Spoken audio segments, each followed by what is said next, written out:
Tire-moi de ma détresse, Seigneur. Vois ma misère et ma peine. Enlève tous mes péchés.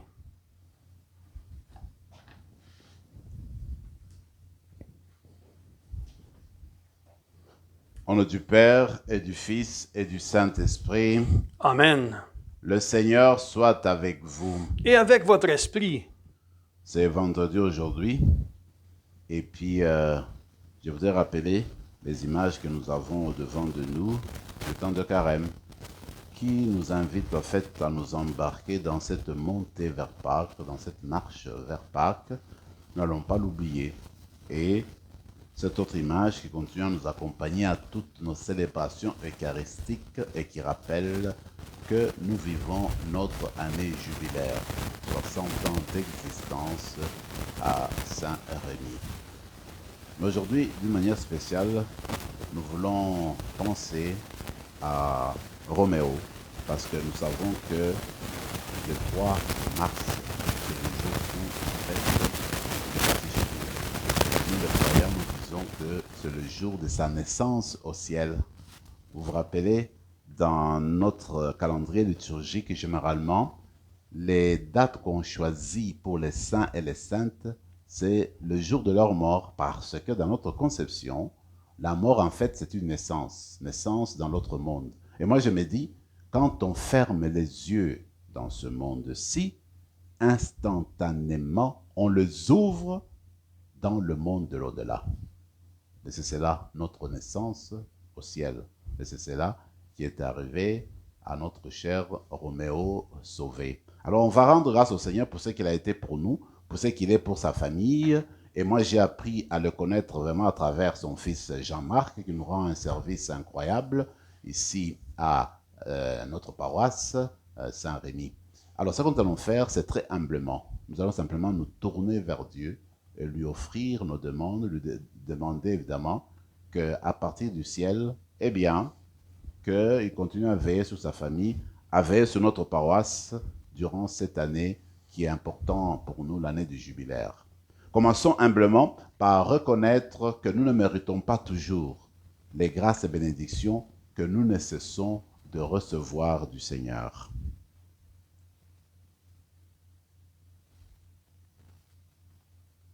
Seigneur Jésus, envoyé pour guérir les cœurs qui reviennent vers toi, Seigneur, prends pitié. Seigneur, prends pitié. Ô Christ, venu appeler les pécheurs, ô Christ, prends pitié. Ô Christ, prends pitié. Seigneur, qui siège à la droite du Père, où tu intercèdes pour nous, Seigneur, prends pitié. Seigneur, prends pitié. Que Dieu Tout-Puissant nous fasse miséricorde, qu'il nous pardonne nos péchés, nous conduise à la vie éternelle. Amen. Prions le Seigneur. Accorde à tes fidèles, Seigneur, nous t'en prions, de s'appliquer comme il convient à la préparation de Pâques. Que la pénitence imposée chaque année à notre corps porte en nous tous et toutes, du fruit pour nos âmes. Par Jésus-Christ, ton Fils, notre Seigneur, qui vit et règne avec toi dans l'unité du Saint-Esprit, Dieu, pour les siècles des siècles. Amen.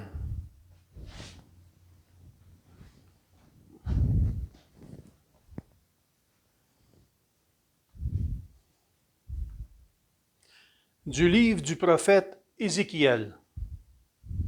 Ainsi parle le Seigneur Dieu. Si le méchant se détourne de tous les péchés qu'il a commis, s'il observe tous mes décrets, s'il pratique le droit et la justice, c'est certain, il vivra, il ne mourra pas. On ne se souviendra d'aucun des crimes qu'il a commis.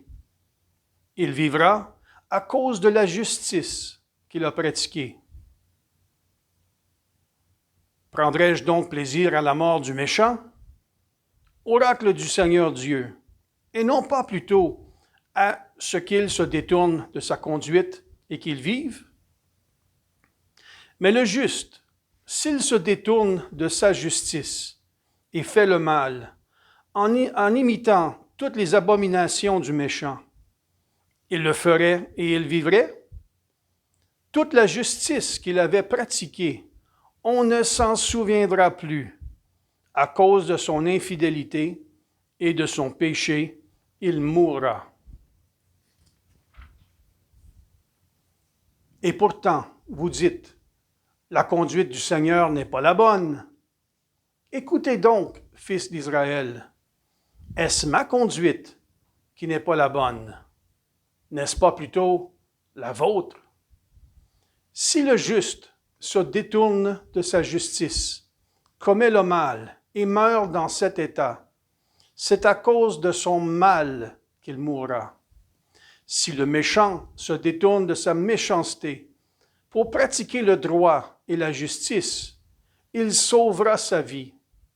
Il a ouvert les yeux et s'est détourné de ses crimes. C'est certain, il vivra, il ne mourra pas. Parole du Seigneur. Nous rendons grâce à Dieu. Si tu retiens les fautes, Seigneur, Seigneur, qui subsistera? Si tu retiens le faute, Seigneur, Seigneur, qui subsistera? Des profondeurs, je crie vers toi, Seigneur. Seigneur, écoute mon appel. Que ton oreille se fasse attentive au cri de ma prière. Si tu retiens le faute, Seigneur, Seigneur, qui subsistera? Si tu retiens les fautes, Seigneur, Seigneur, qui subsistera? Mais près de toi se trouve le pardon, pour que l'homme te craigne. Si tu retiens les fautes, Seigneur, Seigneur, qui subsistera? J'espère le Seigneur de toute mon âme. Je l'espère et j'attends sa parole. Mon âme attend le Seigneur, plus qu'un veilleur ne guette l'aurore. Si tu retiens le faute, Seigneur, Seigneur, qui subsistera? Oui, près du Seigneur est l'amour. Près de lui abonde le rachat. C'est lui qui rachètera Israël de toutes ses fautes. Si tu retiens le faute, Seigneur, Seigneur, qui subsistera? Ta parole, Seigneur, est vérité et ta loi, délivrance. Rejetez tous les crimes que vous avez commis. Faites-vous un cœur nouveau et un esprit nouveau. Ta parole, Seigneur, est vérité et ta loi, délivrance.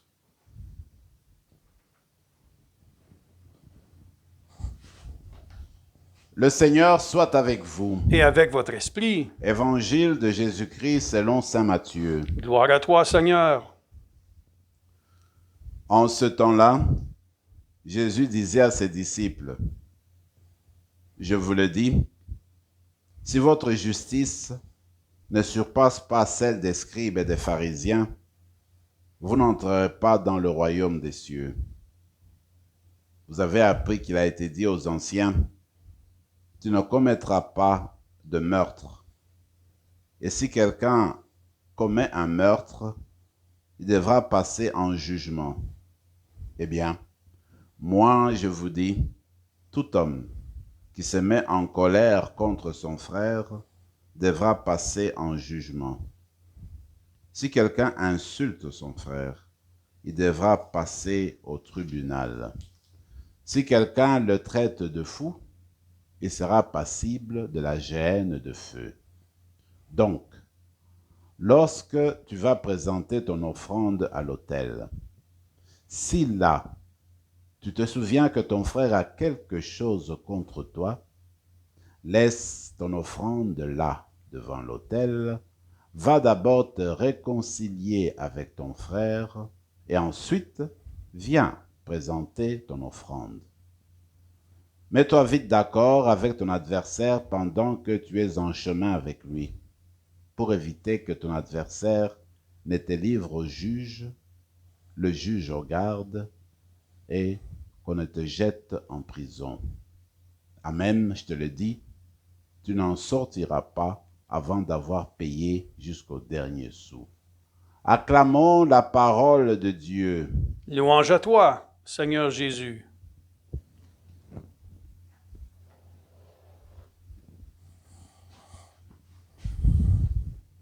Nous avons cette première lecture tirée du livre d'Ézéchiel. Moi, je me dis, pour bien saisir cette lecture, il faudrait avoir comme arrière-plan la chute de Jérusalem. L'armée babylonienne a marché sur Jérusalem, a saccagé la ville et les habitants ont été portés, n'est-ce pas, en déportation. Et c'est la débandade dans la ville, dans tout le pays.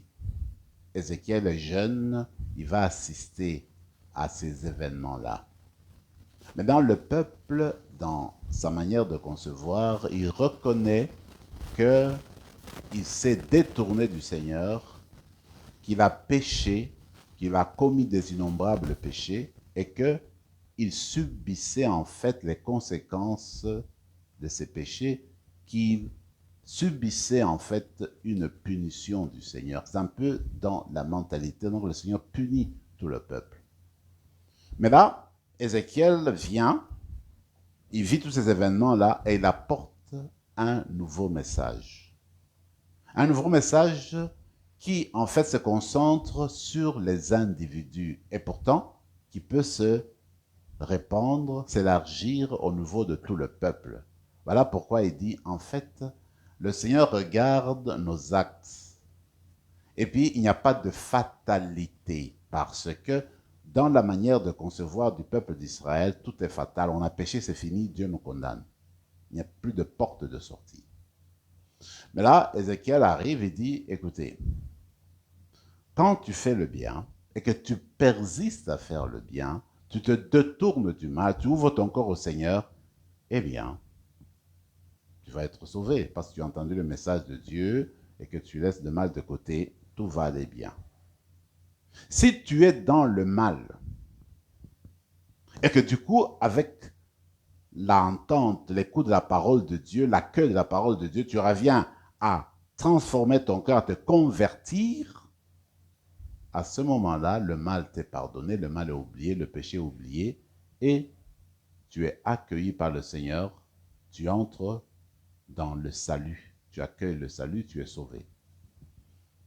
Et aussi, si tu fais le bien et que durant ta vie, finalement, tu abandonnes le bien, tu rentres dans le mal, eh bien, tu es responsable de ce changement-là. Tu es responsable de ta perdition. Disons, tu es responsable d'embrasser une voie qui n'a pas d'issue, qui conduit en fait à la déchéance. Ce qu'Ézéchiel veut nous dire, c'est qu'il n'y a pas de fatalité. Quand on se tourne vers Dieu, on se convertit, eh bien, Dieu nous ouvre toujours la porte. Donc, dans le cas d'Israël, même si Israël a péché en abondance, abondamment, eh bien, même si Israël est en déportation, même si Jérusalem a été assiégée, il y a toujours moyen de renverser les choses. Si le peuple se retourne, si le peuple tourne son cœur vers Dieu, eh bien, les choses vont se rétablir. Comme pour dire, avec Dieu, il y a toujours une porte ouverte. Dieu attend toujours ton repentir. Dieu attend toujours ton retour à la maison. C'est comme l'enfant du prodigue. Dieu attend. Il attend impatiemment. Mais, toujours dans sa bonté, même si tu ne viens pas, il sait patienter. Il sait attendre. Parce que dans son cœur, il veut que tu reviennes. Mais quand il regarde, eh bien, il se met, n'est-ce pas, à ton rythme. Quand tu vas vivre la conversion et revenir à la maison, la porte est toujours ouverte. Voyez-vous. Donc, ce qu'il faudrait, à mon avis, pour vous et pour moi, c'est que durant ce temps de carême, nous sommes invités à nous le rappeler. C'est vrai que nous sommes des êtres imparfaits. Il nous arrive de nous trouver par terre. Nous avons commis l'iniquité, nous avons commis le péché. Mais prenons le courage de nous relever parce que Dieu nous tend toujours la main. Dieu ne nous écrase pas. Il veut notre changement. Il veut que le méchant vive. C'est comme le texte dit, je déteste le péché, mais j'aime le pécheur. Dieu déteste ce que nous faisons de mal, mais il veut notre repentir, il veut notre conversion. Alors, avec cette confiance-là, nous allons continuer notre marche vers Pâques, sachant que le Seigneur nous fait du bien et il veut que nous autres, là, nous améliorons notre vie et que nous améliorons aussi la vie sociale. Dans l'évangile d'aujourd'hui, il me semble que le Seigneur nous invite au dépassement. Il ne faut pas faire comme les pharisiens, comme les scribes. Pourquoi? Parce que, et eux, là, en fait, c'est la politique du rigide. Tout, c'est tout ou rien. Eh bien, il faut suivre la loi à la lettre, il faut s'appliquer aux lois, aux règles de la pureté, au lavage, au lavement, tout cela, il faut l'appliquer strictement. Si tu ne le fais pas, eh bien, tu es à côté. Mais c'est tout ce que le Seigneur Jésus refuse. Il va contre cela. Il faut suivre la loi, d'accord, mais il faut que ton cœur suive aussi la loi. Tu ne veux pas suivre la loi pour suivre la loi. Il faudrait que ton cœur soit présent. Donc, dans notre manière de suivre la loi, dans notre manière d'être fidèle aux règles, aux règlements, à toutes les dispositions prises dans notre société ou dans nos églises, eh bien, tout cela doit avoir comme fondement l'amour de Dieu et l'amour du prochain. Toute disposition doit jaillir du cœur de Dieu, doit partir de Dieu et trouver son achèvement en Dieu lui-même. Donc, on n'établit pas de loi juste pour le plaisir de le faire. On ne suit pas de loi pour faire plaisir à Dieu ou avoir la conscience tranquille. Voilà, allez, mettons l'exemple. Le dimanche, c'est vrai, nous devons aller à l'église. Alors moi, je vais à l'église, comme ça, j'ai fait ma loi. J'ai accompli ma loi le dimanche. Là, je peux aller à la maison tranquille et je peux passer ma semaine tranquillement. La première chose, ce n'est pas cela. La première chose, c'est je fais cela dans le sens de l'amour, dans le cadre de l'amour, dans l'esprit de l'amour pour Dieu, de l'amour prochain. Je vais à la messe pour montrer mon amour pour Dieu. Je viens louer le Seigneur, lui rendre grâce pour les innombrables bénédictions que j'ai reçues tout au long de la semaine. Alors je viens le dimanche pour lui rendre grâce et pour prier pour mes voisins, mes voisines, et pour prier pour les personnes que j'aime dans mon cœur, aussi lui présenter mes hauts et mes bas. Voilà, je vais au Seigneur pour l'amour. Alors, tout ce que nous faisons doit jaillir de l'amour. Alors, pour dire que, en fait, sortons de la rigidité. Sortons de l'esprit, n'est-ce pas, rigoriste. Ouvrons-nous à Dieu et faisons notre possible pour grandir continuellement. Nous disons que carême, c'est une marche, c'est une montée. On monte à petits pas, on avance, on s'améliore au jour le jour. Et en montant, tu peux te trouver à un moment donné, tu es par terre. Relève-toi avec la grâce de Dieu, continue ta marche. Ce qu'il faudrait faire, c'est finalement, pour y arriver, apprenons à nous pardonner nous-mêmes. Souvent, Dieu nous pardonne, et c'est vrai. Quand on va à la confesse, qu'on a fait une bonne confession dans toute notre histoire, eh bien, Dieu nous a pardonné plusieurs fois. Mais ça peut arriver qu'un péché qu'on avait commis vient encore nous torturer. Nous sommes des êtres humains. Mais normalement, ça ne devrait pas. Ce qu'il faudrait, c'est que nous apprenions, nous aussi, à nous pardonner, comme Dieu nous a pardonné, que nous apprenions aussi à pardonner ce mal-là qu'on a fait, qui continue à nous ronger. Normalement, avec la grâce de Dieu, ce mal-là devait sortir en nous petit à petit. Savoir que Dieu nous a pardonné, il a tourné la page et il nous invite à avancer, à nous améliorer et à faire du bien aux autres. Apprenons à nous pardonner, comme Dieu nous a pardonné. Et la conclusion de ce texte que j'aime beaucoup, c'est quand le Seigneur nous parle de l'offrande. Je vous parlais de la messe. Eh bien, je vais à la messe, je vais présenter mon offrande, ce qui est bien. L'offrande, en fait, comme dira Paul, c'est l'offrande de ma personne, de tout ce que je suis. Alors j'arrive à l'église, dit le Seigneur, mais quand je me rappelle que je ne suis pas en bon terme avec ma sœur, avec mon frère, le Seigneur le dit, il faut d'abord aller faire la paix avec ta sœur, avec ton frère. Ensuite, tu viendras faire ton offrande. Comme pour dire, la vérité du culte, la vérité liturgique, la vérité d'une messe est en liaison avec la vérité de notre vie sociale, de notre vie de tous les jours. Il n'y a pas de dichotomie, ça doit être ensemble. Ce que nous célébrons doit être ce que nous vivons. Ce que nous vivons doit être célébré. Donc il n'y a pas de détachement, de séparation entre notre vie de tous les jours et notre vie liturgique et notre vie spirituelle. Et cela, eh bien, pour qu'il y ait toujours mariage, nous avons besoin du soutien de l'Esprit du Seigneur. Alors l'Esprit du Seigneur va nous aider à garder les choses ensemble, l'amour du prochain et l'amour de Dieu. La liturgie célébrée doit être l'expression de ce que nous avons vécu, les hauts et les bas de la semaine, nos réussites et nos échecs, tout cela est porté à l'autel. Alors on vit tout cela en célébrant, et ce qu'on a obtenu du Seigneur, c'est pour améliorer durant la semaine notre manière de vivre nos relations avec nos frères, nos relations avec nos sœurs. Donc il y a toujours cette relation intime entre le culte et la vie privée et la vie personnelle. Alors, dans la célébration d'aujourd'hui, nous allons demander cette grâce-là spéciale d'être des personnes qui célèbrent la vie de Dieu et qui célèbrent ce que nous vivons. Et que nous vivions dans notre vie ce que nous avons célébré. Comme on dit, on reçoit le corps du Christ, nous le consommons. Alors quand on sort d'ici, que nous devenions ce corps du Christ là qu'on a consommé, qu'on le donne aux autres, qu'on fasse de nous de dons de soi, de dons de notre personne. Alors que l'Eucharistie d'aujourd'hui vient nourrir notre foi, notre attachement au Seigneur, et nous aide toujours à nous améliorer, à être des témoins du Christ, des missionnaires qui annoncent l'amour du prochain, l'amour de Dieu, qui doit être toujours en premier et qui doit être l'éclairage de tout ce que nous faisons sur la terre. Et qu'en célébrant cette messe, évidemment, nous regardons au-devant de nous, parce que nous allons à la rencontre, à la communion du Père.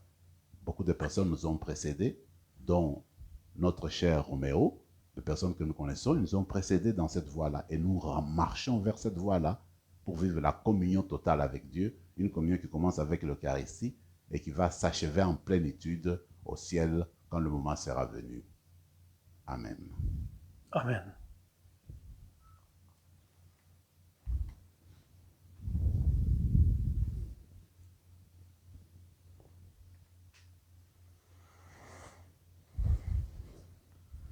Tu es béni, Seigneur, Dieu de l'univers, toi qui nous donnes ce pain, fruit de la terre et du travail des hommes et des femmes. Nous te le présentons, il deviendra le pain de la vie. Béni soit Dieu, maintenant et toujours.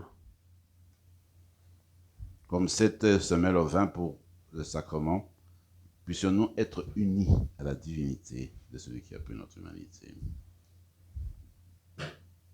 Tu es béni, Seigneur, Dieu de l'univers, toi qui nous donnes ce vin, fruit de la vigne et du travail des hommes et des femmes. Nous te le présentons, il deviendra le vin du royaume éternel. Béni soit Dieu, maintenant et toujours. Humbles et pauvres, nous te supplions, Seigneur, accueille-nous comme ce sacrifice en ce jour pour gloire devant toi. Pardonne-nous de nos fautes, Seigneur, purifie-nous de nos péchés. Prions ensemble, mes frères et mes sœurs, au moment d'offrir le sacrifice de toute l'Église. Pour la gloire de Dieu et le salut du monde. Accueille avec bonté, Seigneur, le sacrifice que nous te présentons. C'est par lui que tu as voulu nous réconcilier avec toi et nous rendre à la vie dans la puissance de ton amour, par le Christ, notre Seigneur. Amen. Le Seigneur soit avec vous. Et avec votre esprit, Élevons notre cœur. nous le tournons vers le Seigneur. Rendons grâce au Seigneur notre Dieu. Cela est juste et bon. Vraiment, il est juste et bon, pour ta gloire et notre salut, de t'offrir notre action de grâce, toujours et en tout lieu. Seigneur, Père très saint, Dieu éternel et tout-puissant, car tu veux, par notre jeûne et nos privations, réprimer nos penchants mauvais, élever nos esprits, nous donner la force et enfin la récompense par le Christ notre Seigneur. Par lui, les anges célèbrent ta grandeur, et les esprits bienheureux adorent ta gloire. Par lui, s'inclinent devant toi les puissances d'en haut, et tressaillent d'une même allégresse les innombrables créatures des cieux. À leur hymne de louange, laisse-nous joindre nos voix pour chanter et proclamez. Saint, Saint, Saint, le Seigneur, Dieu de l'univers, le ciel et la terre sont remplis de ta gloire. Hosanna au plus haut des cieux. Béni soit celui qui vient au nom du Seigneur. Hosanna au plus haut des cieux. Tu es vraiment saint, Dieu de l'univers, et il est juste que toute la création proclame ta louange, car c'est toi qui donnes la vie, c'est toi qui sanctifies toutes choses, par ton Fils Jésus-Christ notre Seigneur, avec la puissance de l'Esprit Saint, et tu ne cesses de rassembler ton peuple, afin qu'il te présente, du levant au couchant du soleil, une offrande pure. C'est pourquoi nous te supplions, Seigneur, de consacrer toi-même les offrandes que nous apportons. Sanctifie-les par ton Esprit pour qu'elles deviennent le corps et le sang de ton Fils Jésus-Christ notre Seigneur, qui nous a dit de célébrer ce mystère. La nuit même, où il fut livré, il prit le pain. En te rendant grâce, il dit la bénédiction, il rompit le pain et le donna à ses disciples en disant, « Prenez et mangez-en tous, ceci est mon corps livré pour vous. »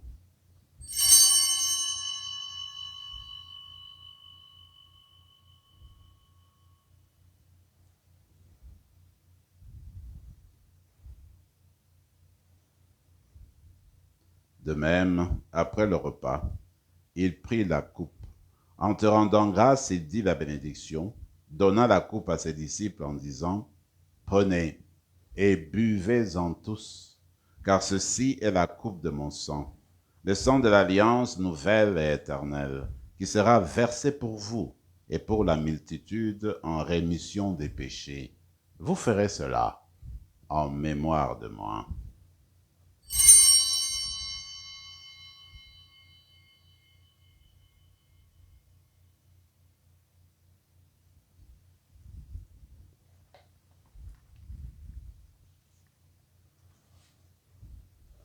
Proclamons le mystère de la foi. Gloire à toi qui étais mort, gloire à toi qui es vivant, notre Sauveur et notre Dieu. Viens, Seigneur Jésus. En faisant ainsi mémoire de ton Fils, de sa passion qui nous sauve, de sa glorieuse résurrection et de son ascension dans le ciel, alors que nous attendons son dernier avènement, nous t'offrons, Seigneur, en action de grâce, ce sacrifice vivant et saint. Regarde, nous t'en prions, l'oblation de ton Église, et daigne y reconnaître ton Fils qui, selon ta volonté, s'est offert en sacrifice pour nous réconcilier avec toi. Quand nous serons nourris de son corps et de son sang, et remplis de l'Esprit Saint, accorde-nous d'être un seul corps et un seul esprit dans le Christ. Que l'Esprit Saint fasse de nous une éternelle offrande à ta gloire, pour que nous obtenions un jour l'héritage promis avec tes élus.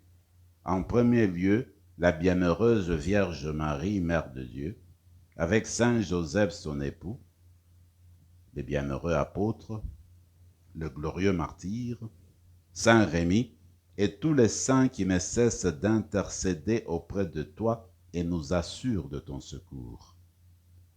Et maintenant, nous te supplions, Seigneur, par le sacrifice qui nous réconcilie avec toi, étends au monde entier le salut et la paix. Affermis ton Église en pèlerinage sur la terre dans la foi et la charité, en union avec ton serviteur notre pape François, notre évêque Marcel, Ivan son auxiliaire, l'ensemble des évêques, les prêtres, les diacres et tout le peuple que tu as racheté. Écoute en ta bonté les prières de ta famille que tu as voulu rassembler devant toi. Dans ta miséricorde, ramène à toi, Père très aimant, tous tes enfants dispersés. Pour nos frères et sœurs de faim, et plus spécialement pour notre frère Roméo Sauvé, et pour tous ceux qui ont quitté ce monde et trouvent grâce devant toi, nous te prions. En ta bienveillance, accueille-les dans ton royaume, où nous espérons être comblés de ta gloire, tous ensemble pour l'éternité, par le Christ notre Seigneur, par qui tu donnes au monde toute grâce et tout bien. par lui, avec lui et en lui, à toi, Dieu le Père Tout-Puissant, dans l'unité du Saint-Esprit, tout honneur et toute gloire pour les siècles des siècles. Amen. Unis dans le même esprit, nous pouvons dire avec confiance la prière que nous avons reçue du Sauveur. Notre Père qui es aux cieux, que ton nom soit sanctifié, que ton règne vienne, que ta volonté soit faite sur la terre comme au ciel. Donne-nous aujourd'hui notre pain de ce jour. Pardonne-nous nos offenses comme nous pardonnons aussi à ceux qui nous ont offensés, et ne nous laisse pas entrer en tentation, mais délivre-nous du mal. Délivre-nous de tout mal, Seigneur, et donne la paix à notre temps. Soutenus par ta miséricorde, nous serons libérés de tout péché, à l'abri de toute épreuve, nous qui attendons que se réalise cette bienheureuse espérance, l'avènement de Jésus-Christ, notre Sauveur. Car c'est à toi qu'appartiennent le règne, la puissance et la gloire pour les siècles des siècles. Seigneur Jésus-Christ, tu as dit à tes apôtres, je vous laisse la paix, je vous donne ma paix. Ne regarde pas nos péchés, mais la foi de ton Église, pour que ta volonté s'accomplisse, donne-lui toujours cette paix, et conduis-la vers l'unité parfaite, toi qui vis et règnes pour les siècles des siècles. Amen. Que la paix du Seigneur soit toujours avec vous. Et avec votre esprit, Agneau de Dieu, qui enlève le péché du monde, prends pitié de nous. Agneau de Dieu, qui enlève le péché du monde, prends pitié de nous. Agneau de Dieu, qui enlève le péché du monde, donne-nous la paix. Seigneur Jésus-Christ, que cette communion à ton corps et à ton sang n'entraîne pour nous ni jugement ni condamnation, mais que par ta bonté, elle soutienne notre esprit et notre corps et nous donne la guérison. Amen. Voici l'agneau de Dieu, celui qui enlève les péchés du monde. Heureux les invités au repas des noces de l'agneau. Seigneur, je ne suis pas digne de te recevoir, mais dis seulement une parole, et je serai guéri. Que le corps et le sang du Christ nous gardent pour la vie éternelle. Amen.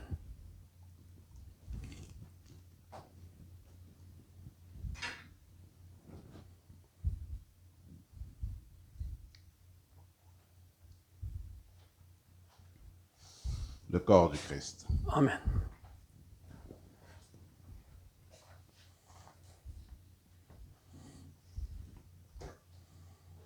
Prenons maintenant quelques moments de silence et de prière.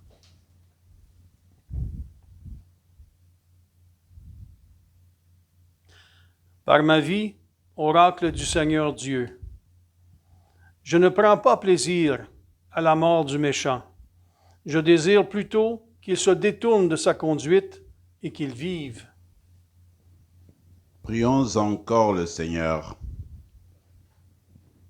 Que la nourriture sainte de ton sacrement nous renouvelle, Seigneur.